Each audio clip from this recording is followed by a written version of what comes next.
देव chemistry point में एक बार फिर से आपका स्वागत है।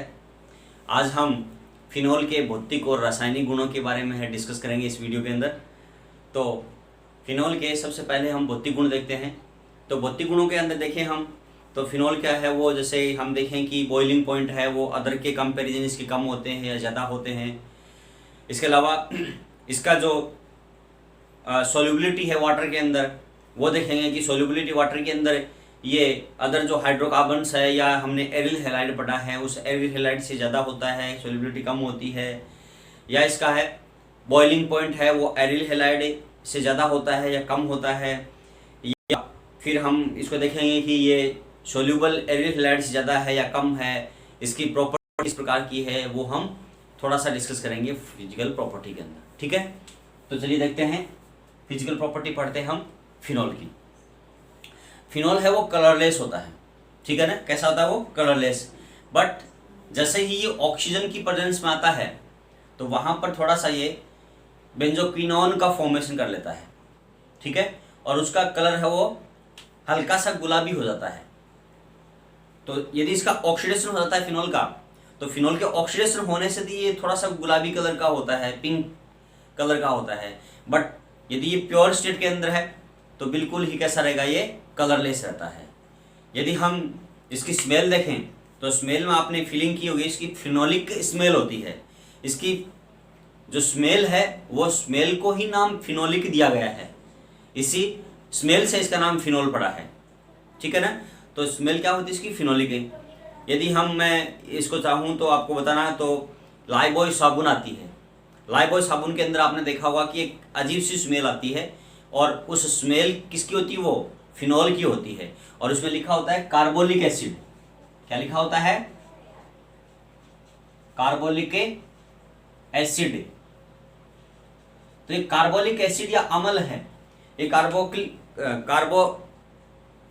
कार्बोलिक एसिड जो मैंने शुरू में बताया था जब मैंने फिनोल शुरू किया था कि फिनोल को हम कार्बोलिक अम्ल कहते हैं या कार्बोलिक एसिड कहते हैं।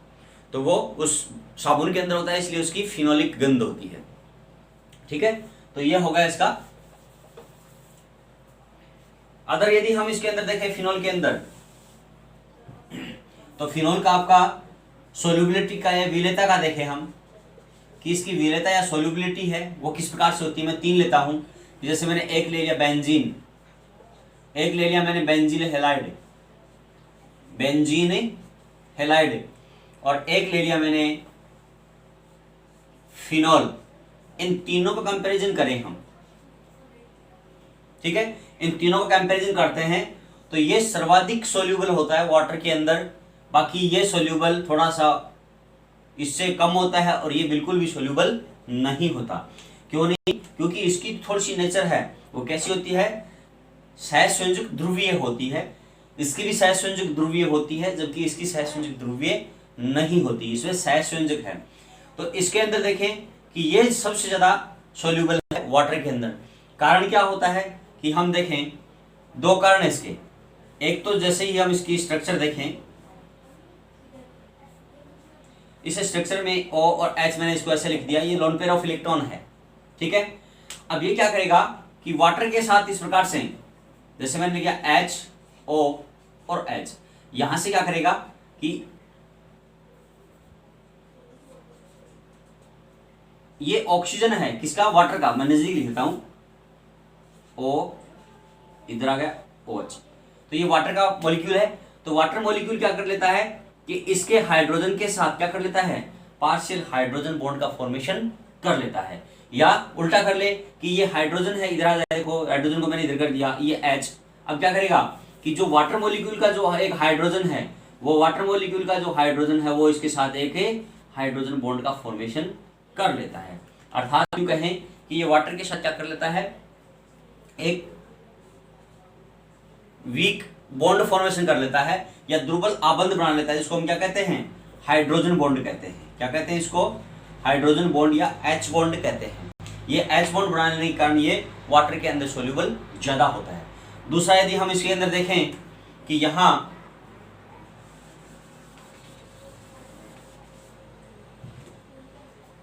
ये H जुड़ा हुआ है और इधर देखें, इसको मैं कर दूं इस प्रकार से, ये देखिए कि यहाँ पर तो डायरेक्ट हेलोजन जुड़ा हुआ है और ये हाइड्रोजन, पहले हाइड्रोजन फिर ऑक्सीजन जुड़ा हुआ है। तो अब इसमें क्या होगा कि जैसे ही ये अपने लोन पेयर ऑफ इलेक्ट्रॉन इसको देता है, इसको देने से यहाँ पर डबल बॉन्ड आएगा, उसी प्रकार से ये यहाँ देंगे तो यहाँ पर डबल बॉन्ड आएगा, ये बॉन्ड यहाँ से टूटेगा और ये बॉन्ड यहाँ से टूटेगा, इसका नेगेटिव यहाँ आ गया, इसका नेगेटिव यहाँ आ गया। इसमें मैंने एंटी क्लॉकवाइज लिया, इसमें क्लॉकवाइज लिया, कोई प्रॉब्लम नहीं है। तो यहाँ देखें कि जैसे इस पे आता है या डबल बॉन्ड फॉर्म करता है या डबल बॉन्ड बनाता है तो इस पर पॉजिटिव चार्ज आता है। पॉजिटिव चार्ज आते ही क्या करता है, यहाँ से बॉन्ड के इलेक्ट्रॉन यहाँ से ले लेता है और लेने पर क्या कर देगा, यहाँ से हाइड्रोजन है वो रिमूव हो जाता है, ठीक है ना। और जैसे हाइड्रोजन रिमूव होता है तो इसके ऊपर क्या आता है, ये चार्ज इस प्रकार से बन जाता है, ये फिनॉक्साइड बन गया। क्या बना, ये फिनॉक्साइड बन गया है। और फिनॉक्साइड क्या होता है, ज्यादा स्टेबल होता है और ये किस प्रकार से हो गया, देखो ये आयनिक कंपाउंड बन गया है। कैसा बन गया, ये आयनिक कंपाउंड बन गया है, जबकि ऐसा इसमें नहीं होता, ठीक है ना, हेलोजन में नहीं होता। या आप यूं कह सकते हैं, मेन चीज आपको ध्यान रखना है सिर्फ एक ही, क्या करता है ये वाटर के साथ है वो क्या बना लेगा, हाइड्रोजन बॉन्ड का फॉर्मेशन कर लेता है, जबकि इन दोनों में से कोई भी हाइड्रोजन बॉन्ड का फॉर्मेशन नहीं करता। ये हाइड्रोजन बॉन्ड का फॉर्मेशन करता है फिनॉल, जबकि ये हाइड्रोजन बॉन्ड का फॉर्मेशन नहीं करता है। इसीलिए क्या है, insoluble in water but soluble in organic solvent, यानी कार्बनिक रसायनों में तो ये दोनों सोल्यूबल है, ये आंशिक सोल्यूबल है किसमें, जल में, ये सोल्यूबल होता है, ठीक है। ये इनकी सोल्यूबिलिटी का हो गया है। दूसरा इसके अंदर वापस मैं वही लेता हूं कि इसका बॉइलिंग पॉइंट की बात करें हम, बॉइलिंग पॉइंट यानी क्वथनांक की बात करें हम, तो क्वथनांक किसका ज्यादा होगा। पहले तो हमने देखा है कि जिसका मॉलिक्यूलर मास बढ़ता है तो उसका क्वथनांक भी बढ़ता है, परंतु यहाँ पर मॉलिक्यूलर मास है या इसका आणविक द्रव्यमान की बात हम छोड़ दें और फिर इसकी यदि तुलना करें, जैसे यहाँ पर क्लोरोबेंजीन है, मैंने बेंजीन ले लिया है और यहाँ पर मैं फिनॉल ले लूं, ठीक है। तो ये फिनॉल, अब यदि इनका कंपैरिजन करें किसका, बॉइलिंग पॉइंट का, यदि क्वथनांक का हम कंपैरिजन करते हैं तो इसका क्वथनांक सबसे ज्यादा होता है, उसके बाद इसका होता है, इसके बाद में इसका होता है। कारण क्या होता है कि यहाँ देखिए कि ये अपने साथ खुद है वो हाइड्रोजन बॉन्ड का फॉर्मेशन कर लेता है। फिनॉल क्या करता है, खुद के साथ है वो इंटरमोलिक्यूलर हाइड्रोजन बॉन्ड का फॉर्मेशन कर लेते हैं। हाइड्रोजन बॉन्ड है, हमने पढ़े हैं कि एक तो इंट्रामोलिक्यूलर होता है खुद के साथ और एक होता है इंटरमोलिक्यूलर। तो इस प्रकार से ये इंटरमोलिक्यूलर हाइड्रोजन बॉन्ड का फॉर्मेशन कर लेता है। ये ऐसे कर दिया मैंने H और यहां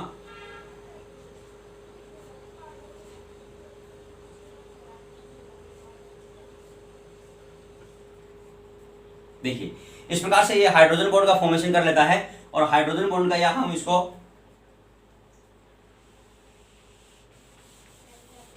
सही तरीके से लिखता हूं मैं, देखिए ऊपर लिख देता हूं मैं, कंफ्यूज ना हो, इधर O H O, इस टाइप से कंफ्यूजन नहीं होगा आपको, फिर H O,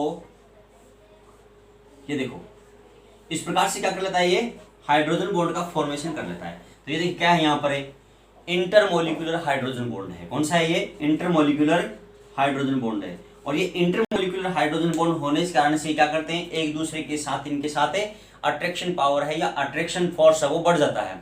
जैसे अट्रैक्शन फोर्स बढ़ता है, बढ़ने के कारण इसके बॉइलिंग पॉइंट और मेल्टिंग पॉइंट क्या होता है, ज्यादा हो जाते हैं। किसकी कंपेरेटिव, बेंजीन और एरिल हैलाइड की कंपेरिजन में, ठीक है। तो ये इनके फिजिकल प्रॉपर्टी हो गई है।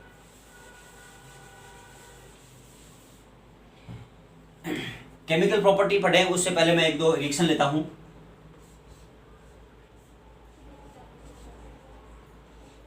ये फिनॉल है और मैंने सोडियम के साथ इसकी रिएक्शन करवा दी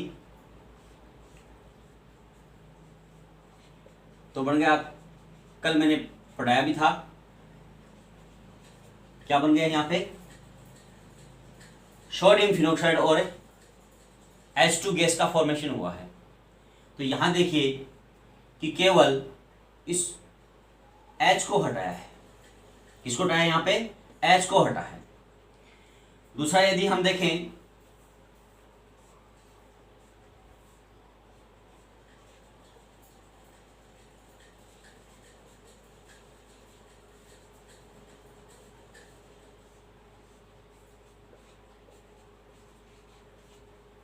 यहां पर हमने जिंक डस्ट लिया है, जिंक डस्ट ले लिया तो ये इस प्रकार से बेंजीन का फॉर्मेशन हो गया। तो इन दोनों में देखो कि यहां से जो O और H है, एक में तो यहां से ये बॉन्ड टूट रहा है और एक में बॉन्ड कौन सा टूट रहा है, ये वाला बॉन्ड टूट रहा है। इट मीन्स क्या हुआ कि ये जो रिएक्शन है वो रिएक्शन कौन सी है, एक में तो O और H का बॉन्ड टूट रहा है, क्लीवेज हो रहा है, और एक में OH का बॉन्ड क्लीवेज हो रहा है। ठीक है ना, इस प्रकार से देखे थे हम। तो इनकी जो बॉन्ड क्लीवेज के अकॉर्डिंग है वो कई प्रकार की रिएक्शंस होती हैं कि ये कौन कौन सी रिएक्शन देते हैं वो हम देखते हैं।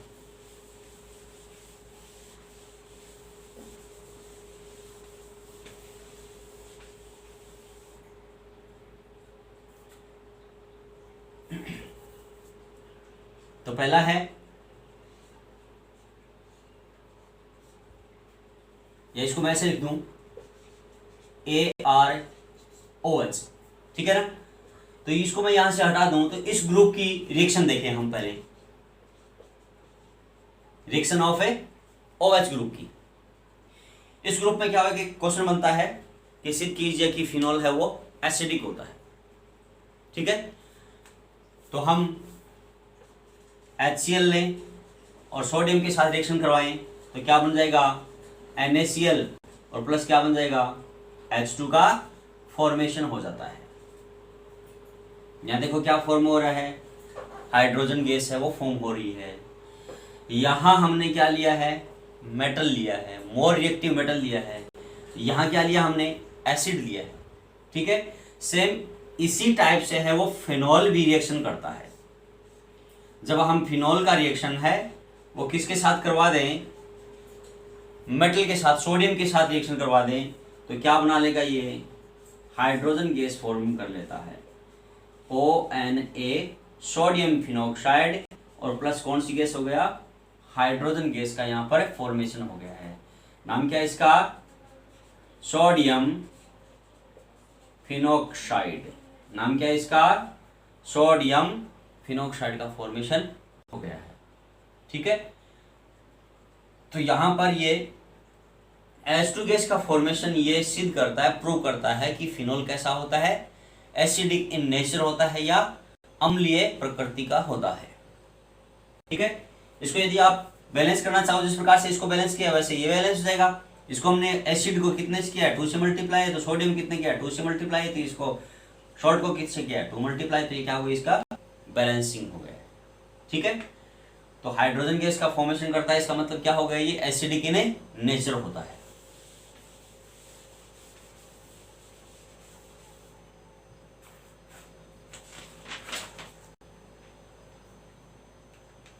अब देखो, एक लिया मैंने ROH और एक ले लिया मैंने ये एरिल का OH।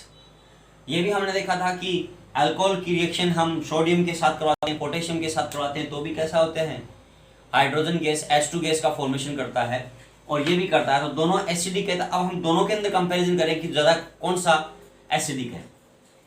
पहले मैं इसको लेता हूँ, जैसे ही इसको हम देखें तो ये इस प्रकार से आयनाइज होता है, आयनों के रूप में इस प्रकार से टूटता है।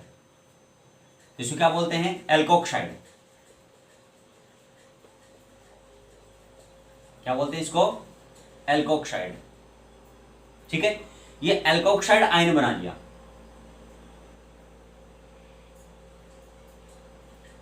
और ये हाइड्रोजन आयन बन गया।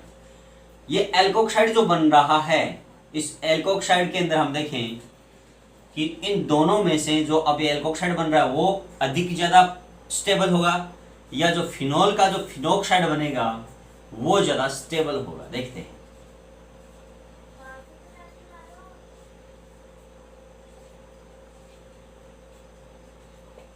अब दोनों को देखते हैं, अब दोनों का कंपैरिजन करते हैं। ठीक है, मैं इसको पहले इस प्रकार से स्ट्रक्चर के रूप में लिख देता हूं, इसकी एकांतर क्रम में बॉन्ड के रूप में इसको मैंने रिप्रेजेंट कर दिया। अब देखें कि यहाँ पर 1 2 3 4 5 6 3 लोन पेयर ऑफ इलेक्ट्रॉन है इसके पास, और सेम इसके पास कितने हैं, 1 2 3 4 5 6 इलेक्ट्रॉन है। एल्कोक्साइड के पास है 6 इलेक्ट्रॉन, किसके पास है, फिनॉक्साइड के पास है। ध्यान से देखें इसको, हमारे पास क्या हुआ कि दो बने हैं, एक तो एल्कोक्साइड बना है आयनाइजेशन के कारण, आयनन के कारण, और एक बना है फिनोक्साइड। दोनों में कंपैरिजन देखें कि यहां पर ये जब फिनोक्साइड बनता है तो इसके इलेक्ट्रॉन यहां आएंगे, जैसे इलेक्ट्रॉन यहां आते हैं तो देखो यहां पर डबल बॉन्ड बन जाएगा, और जैसे डबल बॉन्ड बनते हैं तो बॉन्ड कितने हुए, 1 2 3 4 और 5, 5 रहेंगे नहीं, तो ये बॉन्ड टूट के कहां जाएगा, यहां जाएगा। अर्थात इस फिनोक्साइड के अंदर रिजोनेंस क्रिएशन हो जाएगा, या अनुनाद इसके अंदर उत्पन्न हो जाएगा। अनुनाद कैसे होता है, रिजोनेंस कैसे होता है, ये देखिए मैं इसको ले रहा हूं फिनोक्साइड को, 1 2 3 4 5 6 ये इसके इलेक्ट्रॉन है, ये इसके बॉन्ड है। जैसे इलेक्ट्रॉन यहां आते हैं ये क्या करेंगे, इलेक्ट्रॉन आगे चले जाएंगे तो क्या होगा, देखो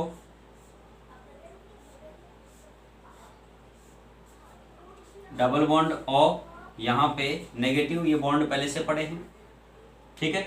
जैसे इलेक्ट्रॉन आएगा इस पर कौन सा चार्ज आ गया, पॉजिटिव चार्ज आ गया, सॉरी चार्ज नहीं होगा इसके ऊपर, क्योंकि यहां पर देखो जैसे इलेक्ट्रॉन आता है तो नेगेटिव चार्ज हो गया, और नेगेटिव चार्ज वाले इलेक्ट्रॉन यहां गए तो यहां पर नेगेटिव चार्ज आ गया। फिर अब क्या होगा कि जैसे इलेक्ट्रॉन ये यहां इन दोनों के बीच में आते हैं तो ये इलेक्ट्रॉन आगे चले जाते हैं, तो देखिए ऑक्सीजन और यहां पर डबल बॉन्ड, ये नेगेटिव चार्ज यहां आ गया और ये बॉन्ड पहले से पड़ा हुआ है। फिर क्या करेंगे, डबल बॉन्ड ओ, और ये इलेक्ट्रॉन इन दोनों के बीच में आएंगे, इस कार्बन और इस कार्बन के बीच में आएंगे, तो ये बॉन्ड के इलेक्ट्रॉन है वो आगे वाले के इस कार्बन के पास आ जाएंगे, ठीक है ना। कौन से कार्बन के पास है, इस वाले कार्बन के पास आ जाएंगे, तो ये बॉन्ड पहले से है, ये बॉन्ड नया अभी फॉर्म हुआ है, तो ये बॉन्ड अगले वाला टूट के आगे चला गया है।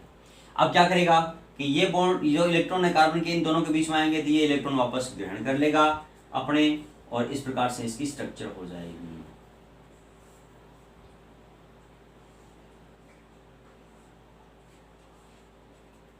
ठीक है, मैंने यहां पर इस नेगेटिव को है वो लोन पेयर के रूप में रिप्रेजेंट कर दिया है, और यहां पर मैंने इसको नेगेटिव चार्ज के रूप में रिप्रेजेंट किया। अब ध्यान से देखें कि क्या इस प्रकार की इस एल्कोक्साइड के अंदर रिजोनेंस स्ट्रक्चर बनती है, नहीं बनती। ये रिजोनेंस स्ट्रक्चर नहीं बनती, इसलिए ये क्या है, अधिक कम ध्रुवीय है। पोलर इन नेचर क्या है, एल्कोक्साइड कम है, जबकि ये पोलर इन नेचर क्या है, ज्यादा है। क्यों, क्योंकि इसके इलेक्ट्रॉन्स हैं, जैसे ही इस हाइड्रोजन के इलेक्ट्रॉन ये अब जब इस प्रकार से ले लेता है, तो अब क्या करेगा कि जैसे ये बॉन्ड बनाने के लिए इलेक्ट्रॉन दे देता है, तो इसके इलेक्ट्रॉन आसानी से ले लेता है। ध्यान दे कि जैसे ही यहाँ पर इसने डबल बॉन्ड बनाया, डबल बॉन्ड बनाते ही इस ऑक्सीजन पे क्या हुआ, इलेक्ट्रॉन डेंसिटी क्या हो गई, कम हो गई, ठीक है ना भाई। इसको मैंने एक बार साथ में अटैच करके बताता हूँ आपको कैसे होता है। देखिए ये मैंने इस प्रकार से ले लिया, ये O, इधर दो इलेक्ट्रॉन और इधर H। इन्होंने क्या किया, ये बॉन्ड के इलेक्ट्रॉन इधर लिए, इधर लेते क्या हो गया कि यहाँ पर कौन सा बॉन्ड आ गया, डबल बॉन्ड आ गया, ये यहाँ से टूट गया और इलेक्ट्रॉन कहाँ से ले गए, आगे चले गए।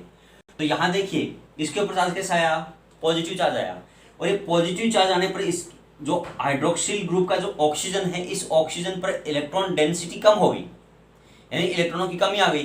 कमी आ गई क्या करेगा, ये बॉन्ड के इलेक्ट्रॉन ये खुद ले लेगा, और खुद लेकर क्या बना लेगा, ये वाली स्ट्रक्चर बना लेगा फिनोक्साइड, ठीक है ना।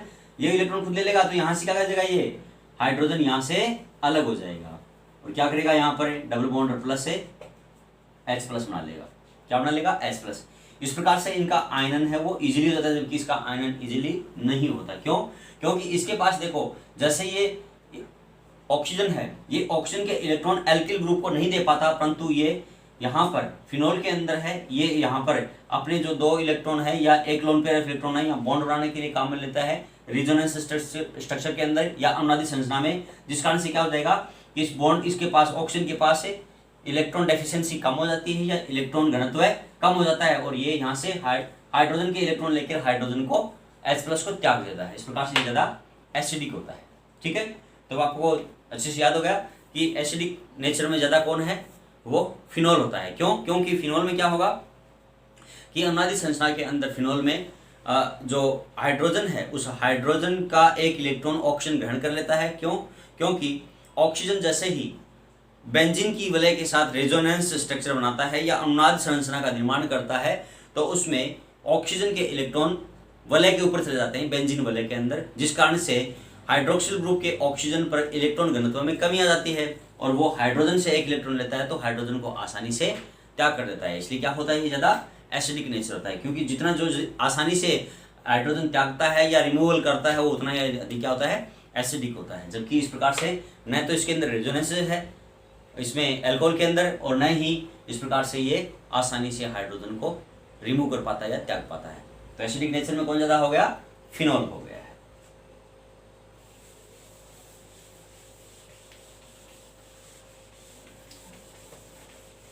अब देखिए कि आपको फिनॉल ने एसिडिक तो बोल दिया, लेकिन अब इस एसिडिक के अंदर एसिडिक नेचर का है वो, इसके साथ कोई जुड़ा हुआ समूह हो उसका कैसे प्रभाव पड़ता है। जैसे आपको ये कह दे कि मैं 2-3 एग्जांपल लिख रहा हूँ, फिनॉल लिख लिया, एक मैंने ऑर्थोक्रिसोल लिख दिया है, ये OH और ये CH3 ऑर्थोक्रिसोल लिख दिया मैंने, एक मैंने पैराक्रिसोल लिख दिया है,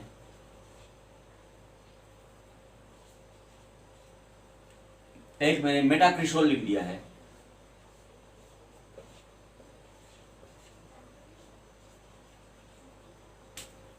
एक मैंने ऑर्थोनाइट्रोफिनॉल कर दिया, ऑर्थोनाइट्रोफिनॉल, एक मैंने ले लिया मेटानाइट्रोफिनॉल और एक मैंने ले लिया है पैरानाइट्रोफिनॉल। अब इनके अंदर आपसे पूछ ले कि बताइए इनके अंदर सबसे अधिक एसिडिक कौन सा है। ठीक है, ऑर्डर पूछ ले, या तो इन दोनों तीनों का ऑर्डर पूछ ले आपसे, या इन तीनों का ऑर्डर पूछ ले, या इनको इन 4 का ऑर्डर पूछ ले, या इन 4 का ऑर्डर पूछ ले, या इनमें से किसी को साथ मिलाकर पूछ ले कि इनकी एसिडिक नेचर क्या होगी। ठीक है, उसको इंक्रीजिंग ऑर्डर में व्यवस्थित कीजिए या डिक्रीजिंग ऑर्डर के अंदर है उसको आप अरेंज कीजिए या व्यवस्थित कीजिए।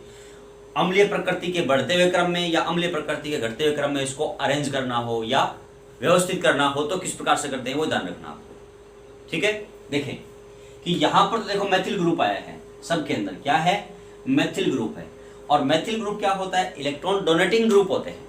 इलेक्ट्रॉन क्या करते हैं, ये इसे रिंग को देते हैं। इलेक्ट्रॉन क्या करेंगे, इसे रिंग को देंगे। अर्थात मैं इसको इस प्रकार से लिख दूं, ऐसे इसको एरो को दिखा दूं। मैंने मैथिल के साथ जो बॉन्ड है इस बॉन्ड को मैंने एरो दिखाया है। एरो का मतलब क्या हुआ, इलेक्ट्रॉन डोनेटिंग ग्रुप। लेकिन यहां पर जो हमने नाइट्रो लिया है उस नाइट्रो को मैंने इस प्रकार से दिखा दिया है, ये नाइट्रो जुड़ा हुआ मैंने इस प्रकार से कर दिया है NO2। यानी ये तो इलेक्ट्रॉन डोनेटिंग ग्रुप है, जबकि ये इलेक्ट्रॉन क्या करता है, रिसीवर है, रिसिपिएंट है। ये इलेक्ट्रॉन ग्राही है, इलेक्ट्रॉन ग्रहण करने वाले हैं, जबकि ये इलेक्ट्रॉन देने वाले हैं, दाता है, ये ग्राही है। तो इन ग्राहियों के यानी जो यहाँ ये जुड़े हुए हैं उनको हम बोलते हैं सब्स्टिट्यूट या प्रतिस्थापी। तो इन प्रतिस्थापियों को किस प्रकार से प्रभाव पड़ता है कि यदि किसी फिनॉल की वलय से या फिनॉल में बेंजीन की वलय से या फिनॉल की इस जो वलय है या रिंग है, इस रिंग से इलेक्ट्रॉन डोनेटिंग ग्रुप हो तो उसको बोलते हैं हम प्लस आई इफेक्ट। क्या बोलते हैं उसको, प्लस आई इफेक्ट। ठीक है, और जो इलेक्ट्रॉन रिसीवर होते हैं उसको क्या बोलते हैं हम, माइनस आई इफेक्ट। या इसको हम एक बार हम भूल जाएं कि हम इतना ध्यान रखें कि जो इलेक्ट्रॉन डोनेटिंग ग्रुप है वो जुड़ते हैं तो उसकी एसिडिसिटी के अंदर या उसकी अम्लीयता में कमी आती है। ठीक है, और यदि जो इलेक्ट्रॉन ग्राही है वो यदि यहां पर जुड़ते हैं, इलेक्ट्रॉन रिसीवर जुड़ते हैं, तो यहां पर उसकी एसिडिसिटी में या अम्लीयता में वृद्धि होती है। ठीक है, देखते हैं यदि कोई फिनॉल से प्रतिस्थापी या कोई सब्स्टिट्यूट जुड़ा हुआ हो तो फिनॉल की एसिडिसिटी या अम्लता में वृद्धि होती है या कमी, वह देखें। तो ध्यान रहे कि यदि फिनॉल से इस प्रकार से जो इलेक्ट्रॉन डोनेटिंग ग्रुप है, यानी ये क्या करते हैं, इस रिंग को इलेक्ट्रॉन है वो देते हैं। इलेक्ट्रॉन दाता समूह हो गए, इलेक्ट्रॉन डोनेटिंग ग्रुप हो गए, इलेक्ट्रॉन दाता समूह हो गए। ऐसे समूह यदि इलेक्ट्रॉन दाता समूह है या ऐसे समूह इस फिनॉल की वलय से या रिंग से जुड़े हुए हों तो उनकी अम्लता में कमी आती है या एसिडिसिटी में कमी आती है और इनकमी का ऑर्डर है वो ये होता है, क्या याद रखना आपको, MPOCH3, यानी एल्किल समूह जुड़ा हुआ हो या कोई इस प्रकार से, जिस प्रकार से एल्किल समूह इसको इलेक्ट्रॉन दे रहा हो उसी प्रकार से कोई और समूह हो, जैसे ईथर हो, वो इससे जुड़ा हुआ हो, ठीक है। तो इस प्रकार से जुड़ा हुआ, तो सबसे पहले सर्वाधिक कौन सा होगा इसमें, अम्लीय एसिडिसिटी सबसे अधिक किसकी होगी, फिनॉल की होगी। उसके बाद किसकी होगी, मेटा स्थिति वाले की होगी। उसके बाद में पैरा स्थिति वाले की, उसके बाद में ऑर्थो स्थिति वाले की सर्वाधिक एसिडिसिटी या अम्लीयता होती है। परंतु यदि ऐसा कोई इस रिंग से इलेक्ट्रॉन लेने वाला हो, इस वलय से इलेक्ट्रॉन अपनी ओर आकर्षित करने वाला हो, ठीक है ना, तो वो क्या होंगे, जो इलेक्ट्रॉन आकर्षित करते हैं, इलेक्ट्रॉन लेने वाले हो, तो वो क्या करेंगे, इस जुड़े हुए हों तो सर्वाधिक किसका होगा, पैरा स्थिति वाले का एसिडिसिटी होगा या अम्लता सर्वाधिक पैरा स्थिति वाले की होती है। उसके बाद में ऑर्थो स्थिति वाले की होती है, और उसके बाद में मेटा स्थिति वाले की होती है, ठीक है। जैसे कोई नाइट्रो समूह जुड़ा हुआ हो या कोई और समूह जुड़ा हुआ हो, जो क्या करता है, इलेक्ट्रॉन इस वलय से अपनी ओर खींचता है, तो ये इसका ऑर्डर हो जाएगा, ठीक है। तो सबसे कम कौन सा होगा इसके अंदर, फिनॉल। फिनॉल से अधिक अम्लीय कौन सा होता है, मेटा वाला। मेटा से अधिक अम्लीय कौन सा होता है, किसका होता है ये, ऑर्थो वाला। और सबसे अधिक कौन सा होता है, पैरा स्थिति वाले का होता है। ये तो इसका कौन सा है, घटता हुआ क्रम है, ठीक है ना। और ये भी कौन सा है, इसका घटता हुआ क्रम है। तो इस प्रकार से घटता और बढ़ता हुआ क्रम, यदि कोई प्रतिस्थापी जुड़ा हुआ हो तो उसकी अम्लीयता में कमी भी हो सकती है और वृद्धि भी हो सकती है। यदि ऐसा समूह जो वलय से इलेक्ट्रॉन अपनी ओर खींच ले, वो तो अम्लीयता को बढ़ाएंगे, एसिडिसिटी को बढ़ाएंगे। और यदि ऐसा समूह जो वलय को इलेक्ट्रॉन दे या रिंग को इलेक्ट्रॉन देते हैं, डोनेटिंग होते हैं, तो वो उसकी अम्लीयता को कम कर देते हैं, ठीक है। जो कम करने वाला है उसका सूत्र आपको याद रखना है, MPO जैसे CH3, और जो बढ़ाता है उसका सूत्र ध्यान रखना आपको, POM POM जैसे NO2, ओके। फिनॉल के जो रिंग है, उसके रिंग के बाद वाला जो OH ग्रुप है, ये इस OH ग्रुप की रिएक्शन कौन कौन सी होती है, अभिक्रिया कौन कौन सी होती है। तो सबसे पहले हम देखें कि इसके अंदर हम ये लें कि जिंक के साथ, जिंक है वो धातु है, और धातु का हमने पढ़ा है कि सोडियम के साथ रिएक्शन करके और ये है हाइड्रोजन गैस देता है। उसी प्रकार से ये जिंक के साथ क्रिया करके जिंक ऑक्साइड का फॉर्मेशन कर लेता है। तो यहाँ देखिए कि जैसे ही फिनॉल जिंक के साथ रिएक्शन करता है तो ये क्या बनाता है, बेंजीन बनाता है।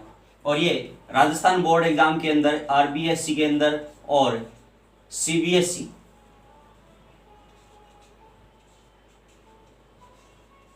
ये दोनों के अंदर ये क्वेश्चन है वो पूछा हुआ है। RBSC और CBSE दोनों में ये प्रश्न है वो बोर्ड एग्जाम में पूछा हुआ है।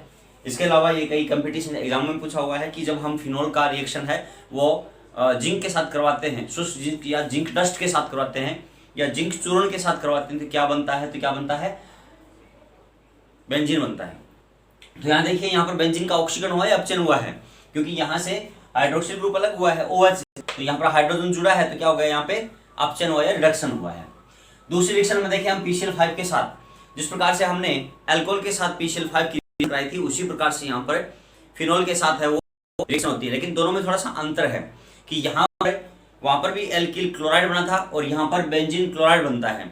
यहाँ बेंजीन क्लोराइड बन रहा है। यहाँ यदि इस फिनॉल की हम अधिकता ले लें, एक्सेस ले लें फिनॉल को, जैसे ही फिनॉल को हम एक्सेस लेते हैं या फिनॉल की अधिकता लेते हैं, जिसको हम कहते हैं फिनॉल के आधिक्य में, कि जब फास्फोरस पेंटाक्लोराइड की क्रिया है फिनॉल के आधिक्य में करवाई जाती है, तो यहाँ पर देखो पहले तो बन गया बेंजीन क्लोराइड, ये बेंजीन क्लोराइड बना है, ये फिर से फिनॉल है ना, इस फिनॉल के आधिक्य में यदि हम इसकी रिएक्शन कराते हैं तो ट्राइफेनिल फास्फेट बनता है।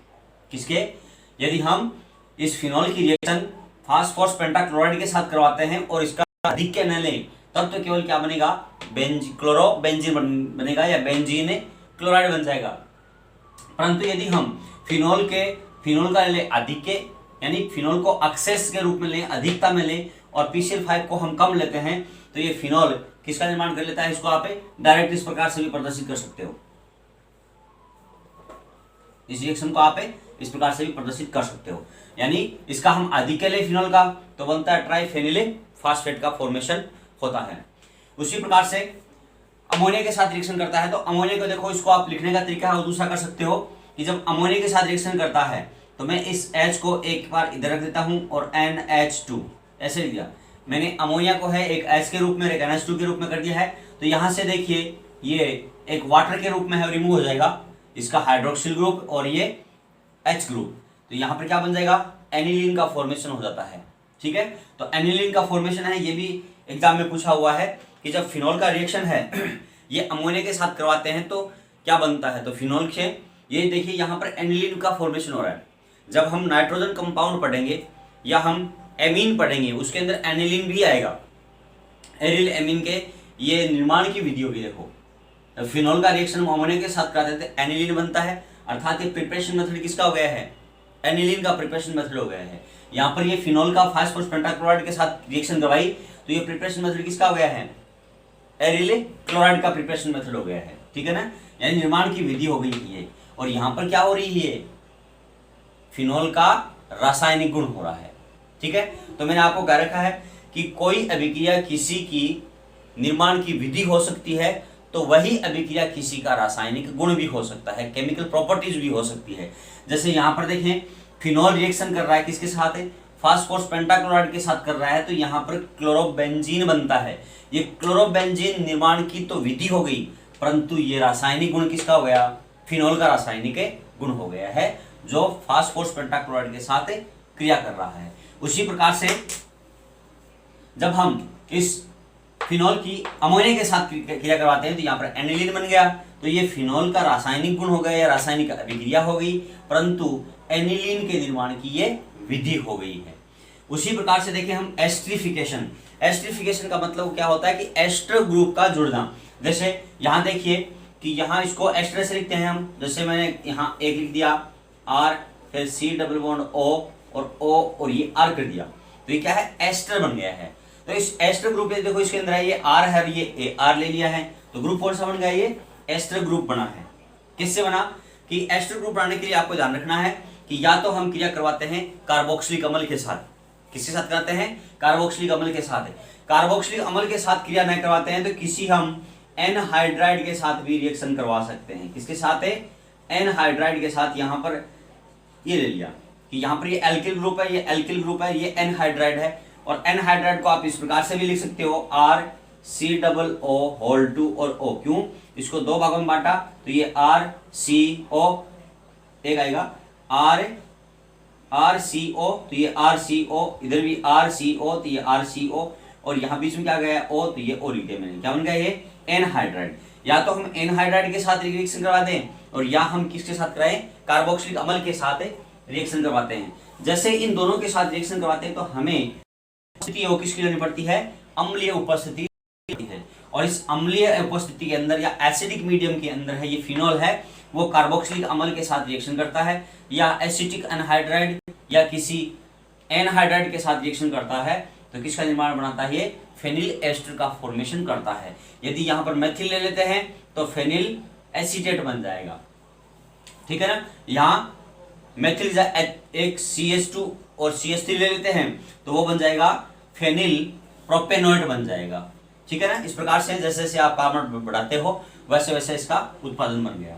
ठीक है, या फिर क्या करें हैं, इसको कहते हैं एसिटिल क्लोराइड। क्या कहते हैं इसको, एसिटिल क्लोराइड। तो इस एसिटिल क्लोराइड की रिएक्शन कराते हैं हम इसके फिनॉल के साथ, तो यहां से देखिए ये HCl के रूप में रिमूव हो जाएगा। ठीक है, यहां पर एक ध्यान देने की बात हो रहा है कि यहां पर एस्टरीकरण फिनॉल का कार्बोक्सिलिक अम्ल से करवाते हैं तो यहां पर अम्लीय माध्यम लेते हैं, जबकि हम एसिटिल क्लोराइड के साथ करवाते हैं तो pyridine क्षार को लेते हैं। क्यों लेते हैं, क्योंकि यहां पर देखो क्या बन रहा है, प्लस में HCl बन रहा है। क्या बन रहा है, HCl, और इस HCl जो अम्ल बन रहा है इस अम्ल का अवशोषण या अब्जॉर्प्शन कौन करता है, ये pyridine कर लेता है। इसलिए यहाँ पर किसकी उपस्थिति लेते हैं, pyridine की लेते हैं, जबकि यहाँ पर कोई एसिड नहीं बन रहा है।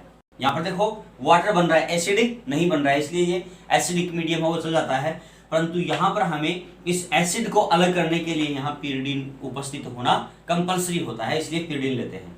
ठीक है, तो क्वेश्चन इस प्रकार से पूछ ले कि जब हम फिनॉल का एसिटिलीकरण, क्योंकि यहाँ देखो एसिटिलेशन कहते हैं इसको इंग्लिश में और हिंदी में कहते हैं इसको एसिटिलीकरण या एस्टरीकरण।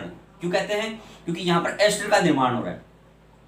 तो आपको प्रश्न इस प्रकार से पूछ ले कि जब फिनॉल की रिएक्शन एसिटिल क्लोराइड से करवाते हैं तो यहाँ पर pyridine की उपस्थिति ली जाती है। क्यों ली जाती है, क्योंकि यहाँ पर इस रिएक्शन से जो एस्टर बनता है, उस एस्टर के साथ अम्ल भी बनता है। तो इस अम्ल को यहाँ से हटाने के लिए यहाँ पर pyridine लिया जाता है, क्योंकि pyridine क्या कर लेता है, उसका अवशोषण या अब्जॉर्प्शन कर लेता है। कौन करता है यहाँ पे, pyridine करता है। उसके बाद देखें हम इसका ऑक्सीकरण। ऑक्सीकरण क्या होता है, ऑक्सीकरण का मतलब होता है ऑक्सीजन का जुड़ना या उसके ऑक्सीडेशन स्टेट में इंक्रीज होना, या उसका ऑक्सीडेशन स्टेट है वो बढ़ना, उसे क्या बोलते हैं हम, ऑक्सीकरण बोलते हैं। तो यहाँ देखिए फिनॉल, फिनॉल का एक क्रोमिल क्लोराइड है, ठीक है ना, CrO2Cl2 क्या बोलते हैं, क्रोमिल क्लोराइड। क्या है ये, क्रोमिल क्लोराइड। जो 12th क्लास के अंदर जो प्रैक्टिकल आएंगे उसके अंदर हम क्रोमिल क्लोराइड टेस्ट भी करेंगे। जो क्लोरीन का है वो टेस्ट होता है, उसके अंदर जो पोटेशियम डाइक्रोमेट है वो डालते हैं, पोटेशियम डाइक्रोमेट के साथ डालकर फिर उसमें सांद्र H2SO4 डालते हैं, तो क्रोमिल क्लोराइड गैस है वो फॉर्म होती है उस सॉल्ट के अंदर। और वो किसका है परीक्षण होता है, क्लोराइड का परीक्षण होता है, जो हम टेस्टों के अंदर करते हैं। तो ये क्रोमिल क्लोराइड जो है, इस क्रोमिल क्लोराइड की प्रेजेंस के अंदर, क्योंकि क्रोमिल क्लोराइड है वो नेसेंट ऑक्सीजन या नवजात ऑक्सीजन का फॉर्मेशन करती है, उपस्थिति लेते हैं हम सांद्र H2SO4 की। सांद्र H2SO4 इस क्रोमिल क्लोराइड के साथ रिएक्शन करता है, नवजात ऑक्सीजन बनाता है या नेसेंट ऑक्सीजन बनाता है, और ये फिनॉल को बेंजोक्विनोन में बदल देती है। ठीक है, किस में बदल रही है, बेंजोक्विनोन। पिछले वीडियो में मैंने बताया था बेंजोक्विनोन के साथ हाइड्रोक्विनोन किया था हमने। क्या किया था, हाइड्रोक्विनोन। कल हमने वीडियो बनाया था उसके अंदर हमने डिस्कस किया था किसका, इस प्रकार से यदि फिनॉल के OH है वो पैरा स्थिति पे हो तो उसको कहते हैं हाइड्रोक्विनोन, जो मैंने बताया था कि सौंदर्य प्रसाधन के अंदर या टॉयलेटरी प्रोडक्ट के अंदर उपयोग में आता है, लेकिन ये बेंजोक्विनोन है और ये कौन सा है, हाइड्रोक्विनोन है। दोनों में अंतर ध्यान रखना है। ठीक है, तो इस प्रकार से हमने आज कुछ रासायनिक अभिक्रियाएं पढ़ी है फिनॉल की। आगे है वो अगले वीडियो में पढ़ेंगे। Okay, thank you.